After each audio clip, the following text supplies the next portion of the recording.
በአሜሪካና በእስራኤል በጋራ የተጀመረውና ኦፕሬሽን ኤፒክ ፊውሪ በመባል የሚታወቀው ጦርነት ስድስተኛ ቀኑን አልፏል። የፋርስ ሰማይ በቦምብና በሚሳኤል እሳት ደምቆ አድሯል። ዓለምም እስትንፋሷን ቡጣ በድንጋጤ እየተከታተለች ትገኛለች።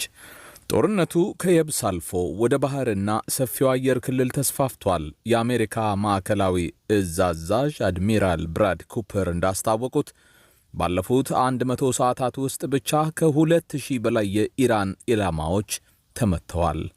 በህንድ ውቅያኖስ ከስሪላንካ የባህር ዳርቻ አቅራቢያ አንድ የአሜሪካ ሰርጓጅ መርከብ ሰብማሪን ከህንድ የባህር ኃይል ልምምድ እየተመለሰች የነበረችን አይሪስ ዴና በመባል የምትታወቅ የኢራን የጦር መርከብን መቶ አስምጧል። የስሪላንካ ባለሥልጣናት የ87 ሰዎችን አስከሬን ከባህር አውጥተናል ሲሉም ተናግረዋል። የኢራን የውጭ ጉዳይ ሚኒስትር አባስ አራግቺ ይህንን በባህር ላይ የተፈጸመ ጭካኔ ሲሉ አውግዘውታል። በሰማይ ላይም በተመሳሳይ የአሜሪካ ኃይሎች የበላይነትን ቢይዙም ኪሳራዎች አልጠፉም። 3 የአሜሪካ MQ-9 ሪፐር ድሮኖች መውደቃቸው ሲረጋገጥ አንደኛው በኳታር ኃይሎች በስህተት ፍሬንድሊ ፋየር የተመታ መሆኑ ተነግሯል።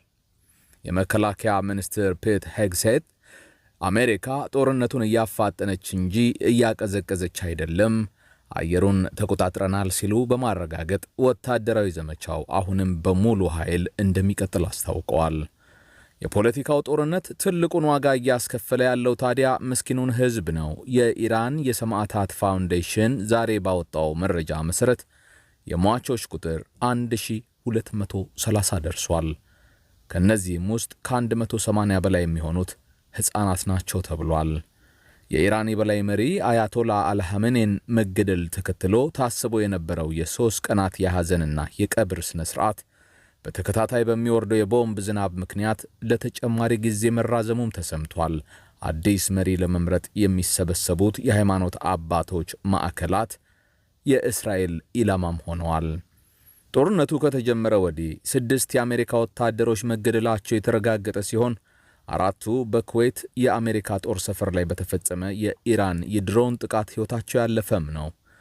በዋሽንግተን ዲሲ የፖለቲካው አውድማ እንደ ጦር ሜዳው ግሏል። የአሜሪካ ተወካዮች ምክር ቤት ፕሬዝዳንት ዶናልድ ትራምፕ በኢራን ላይ የጀመሩትን ጦርነት ሊያስቆም የሚችለውን የጦርነት ሥልጣን ውሳኔ ሐሳብ ዋር ፓወርስ ሪዞሉሽን በ212 ለ219 ድምፅ ውድቅ አድርጎታል። ይህም ፕሬዝዳንቱ ጦርነቱን ያለ ኮንግረስ የሕግ ማነቆ እንዲቀጥሉ ሙሉ ስልጣንን ሰጥቷቸዋል። በተጨማሪም ፕሬዝዳንቱ ዶናልድ ትራምፕ በዛሬው ዕለት በሰጡት መግለጫ የኢራንን ቀጣይ መሪ በመምረጥ ሂደት ውስጥ አሜሪካ ሚና ሊኖራት እንደሚገባ አስገራሚና አነጋጋሪ ሐሳብን አቅርበዋል። በተለይም የሟቹ መሪ ልጅ የሆነው ሙጅታባ ሐሜኔ ወደ ስልጣን መምጣት ፍጹም ተቀባይነት የሌለው አናክሰፕተብል መሆኑን አስጠንቅቀዋል። ግጭቱ መላውን የመካከለኛው ምስራቅ እያዳረሰ ሲሆን ኢራን የበቀል እርምጃዋን ወደ ጎረቤት ሀገራትም አስፍታለች። የኢራን ድሮኖች በአዘርባጃን ግዛት ውስጥ ወድቀው 2 ሲቪሎችን ሲያቆስሉ አዘርባጃን ጠንካራ ተቃውሞን አሰምታለች። በሌላ በኩል የካታር የጦር አውሮፕላኖች ወደ ትልቁ የአሜሪካ ጦር ሰፈር እያመሩ የነበሩ የኢራን ቦምብ ጣይ አውሮፕላኖችን ተኩሰው መጣላቸው ተሰምቷል። በአካባቢው የሚገኙ የአሜሪካ ዜጎች በከፍተኛ ስጋት ውስጥ የሚገኙ ሲሆን በኢራን የሚገኘው የአሜሪካ ቨርቹዋል ኤምባሲ ዜጎች ባሉበት ቦታ እንዲጠለሉና ሁኔታው ደህንነቱ የተጠበቀ ከሆነ በአርሜኒያ ወይም በቱርክ የየብስ ድንበሮች አቋርጠው እንዲወጡ አስቸኳይ ማስጠንቀቂያ ሰጥቷል። የንግድ አየር በረራዎች ሙሉ በሙሉ በመቆማቸው መውጫ መንገዶች ጠበዋል። አየር መንገዶች እንደ ኤምሬትስና ኢቲሃድ ያሉት በከፍተኛ ጥንቃቄ ውስን በረራዎችን ብቻ ለማድረግ የሞከሩ ሲሆን በሆርሙዝ ባህረ ሰላጤ ባለው ውጥረት ምክንያት የነዳጅ ዋጋም ጣራ ነክቷል። ዕለቱን በተሰማ የተያያዘ ዜና የአውሮፓ ህብረት አባል የሆነችው ቆጵሮስ ውስጥ የሚገኝ የዩናይትድ ኪንግደም ጦር ሰፈር ላይ የድሮን ጥቃት መፈጸሙን ተከትሎ በርካታ የአውሮፓ ሀገራት ደሴቲቷን ለመጠበቅ የባህር ኃይላቸውን መላክ ጀምረዋል። የጣሊያን መከላከያ ሚኒስትር ጊዶ ክሮሴቶ አገራቸው ቆጵሮስን ለመከላከል ከስፔን፣ ፈረንሳይና ኔዘርላንድስ ጋር በጋራ በመሆን የባህር ኃይል መሳሪያዎችን እንደምትልክ ተናግረዋል። የባህር ኃይሎቹ ስምሪት በመጪዎቹ ቀናት ውስጥ እንደሚከናወን ሚኒስትሩ ተናግረዋል። የፈረንሳይ መንግስትም ተመሳሳይ እርምጃ እንደሚወስድ ያስታወቀው የፈረንሳዩ ፕሬዝዳንት ኢማኑኤል ማክሮን ከጣሊያንና ግሪክ መሪዎች ጋር የስልክ ንግግር እንዳደረጉና አገራቱ ጦራቸውን ወደ ቆጵሮስ ለመላክ እንደተስማሙ የፕሬዝዳንቱ ጽሕፈት ቤት አስታውቋል። ይህ በእንዲህ እንዳለ በሜዲትራኒያን ደሴት በምትገኘው ቆጵሮስ ውስጥ የዩናይትድ ኪንግደም ጦር ሰፈር ባለበት አክሮቲሪ ጥቃት ሊፈጸም እንደሚችል የሚገልጽ የማስጠንቀቂያ ደውል መሰማቱም ተነግሯል። ለአካባቢው ነዋሪዎች የተሰማው ማስጠንቀቂያ ድምፅ ለ10 ደቂቃ ገደማም ቆይቷል ነው የተባለው። ይህ ማስጠንቀቂያ የተሰማው የዩናይትድ ኪንግደም መከላከያ ሚኒስትር ጆን ሄሊ ሳይፕረስን እየጎበኙ ባለበት በትላንትናው ዕለት ነው። አገሪቱ መንግስት ኋላ ላይ በሰጠው ማብራሪያ አንድ ቁስን በተመለከተ የደረሰውን መረጃ እየመረመረ እንደነበረ ገልጿል። ቁሱ ወደ ብሪታንያ የጦር ሰፈር እያመራ መሆኑን የሚያሳይ ምንም ምልክት እንደሌለም አስታውቋል። የዩናይትድ ኪንግደም ጦር ሰፈር የሚገኝበት ይህ ስፍራ እሁድ ዕለት የድሮን ጥቃት ተፈጽሞበት የነበረም ነው።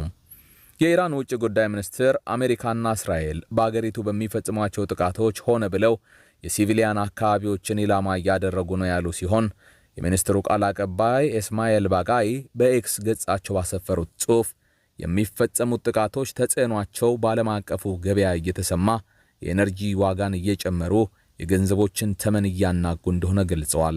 በዓለም ዙሪያ ያሉ መደበኛ ሰዎችን የመግዛት አቅም እያዳከሙ መሆኑንም አንስተዋል። ለኛ ለኢራናውያን ግን ጉዳቱ ሊለካ በማይችል ደረጃ ከፍተኛ ነው ብለዋል የውጭ ጉዳይ ሚኒስትር ቃል አቀባዩ።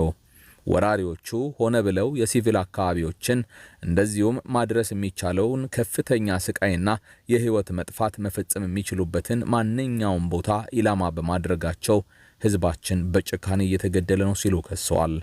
የአሜሪካ ፕሬዝዳንት ዶናልድ ትራምፕ ኢራን ላይ በተከፈተው ዘመቻ የሀገሪቱን የባሊስቲክ ሚሳኤል አቅምና የኒውክሌር መሳሪያ የመገንባት ችሎታ ለማውደም እፈልጋለሁ ሲሉ በግልጽ መናገራቸው የሚታወቅ ነው። አሜሪካና እስራኤል ዘመቻ በከፈቱበት ባለፈው ሳምንት መጨረሻ ሚናብ በተባለው የኢራን ከተማ በሚገኝ የሴቶች ትምህርት ቤት ላይ በተፈጸመ የአየር ጥቃት ከ160 በላይ ሰዎች መገደላቸውን መግለጻችን ይታወቃል። ከቅዳሜ ዕለት አንስቶ እስከ ረቡዕ ባሉት ቀናትም ከኢራን ከ1000 በላይ ንጹሃን መገደላቸውን መቀመጫውን በአሜሪካ ያደረገው የሰብአዊ መብት ተሟጋች የዜና ወኪል ሂራና ዘግቧል። የዜና ወኪሉ ዘገባ እንደሚያመለክተው ከተገደሉት ሰዎች ውስጥ 181 ያህሉ ዕድሜያቸው ከ10 ዓመት በታች የሆነ ሕፃናት ናቸው። ተመልካቾች በዚሁ ጉዳይ ላይ የሚወጡ አዳዲስ መረጃዎችን እየተከታተልኩ እንደ ሁልጊዜው ወደ እናንተ ማድረሴን እቀጥላለሁ። ለዕለቱ ስላደመጣችሁኝ አመሰግናለሁኝ። እኔ እዚህ ጋር አበቃለሁ። ቀናችሁ ያማረ ይሁን።